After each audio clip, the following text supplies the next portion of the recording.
মুখ্যমন্ত্রীর বক্তব্য আমরা শোনাচ্ছিলাম, কিন্তু পাশাপাশি আরও একটা গুরুত্বপূর্ণ আপডেট তন্নিষ্ঠা এই মুহূর্তে দিতে হবে দর্শকদের। তাহলে দার্জিলিং লোকসভা কেন্দ্রে প্রার্থী ঘোষণা করলো কংগ্রেস। দার্জিলিংয়ে মুনিশ তামাংকে প্রার্থী ঘোষণা কংগ্রেসের। গত বৃহস্পতিবারই কংগ্রেসে যোগ দেন মুনিশ তামাং।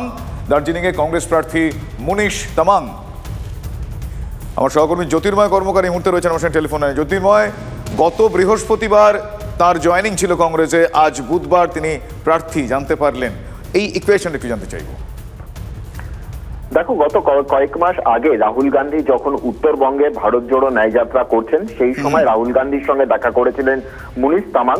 তিনি দিল্লি ইউনিভার্সিটির ইংরেজি বিভাগের অধ্যাপক এবং সেই সময় কার্যত কথা হয়ে গিয়েছিল যে তিনি কংগ্রেসে যোগদান করবেন।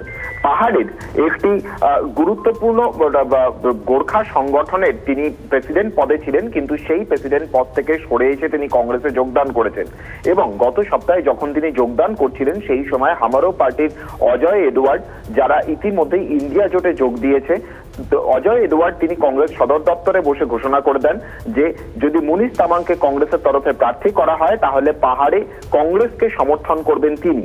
এবং যেটা আরো গুরুত্বপূর্ণ বিষয় তা হচ্ছে যারা অত্যন্ত গুরুত্বপূর্ণ ভূমিকা পালন করেন পাহাড়ের রাজনীতির ক্ষেত্রে, যেমন বিমল গুরুং সহ অন্যান্যরা, তাদের প্রত্যেকের সঙ্গে আলাদাভাবে কথা বলবেন তিনি।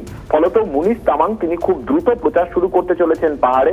এবং আমরা জানি যে পাহাড়ের এক ভূমিপুত্রকে তৃণমূল কংগ্রেস প্রার্থী করেছে এবং রাজু বিস্তা তিনি বিজেপির তরফ থেকে প্রার্থী হয়েছেন। এই মুহূর্তে দাঁড়িয়ে মুনিশ তামাং এর পক্ষে হামারো পার্টির অজয় এডওয়ার্ডের সমর্থন রয়েছে এবং বিমল গুরুং এর সঙ্গেও তিনি কথা বলছেন। ফলত আগামী দিনে পাহাড়ের রাজনীতির কোনো বড়সড় পরিবর্তন আসে কিনা লোকসভা নির্বাচনের ফলাফলে সেই ডেভেলপমেন্টের দিকে আমাদের নজর রাখতে হবে। বেশ বেশ, ধন্যবাদ জ্যোতির্ময়।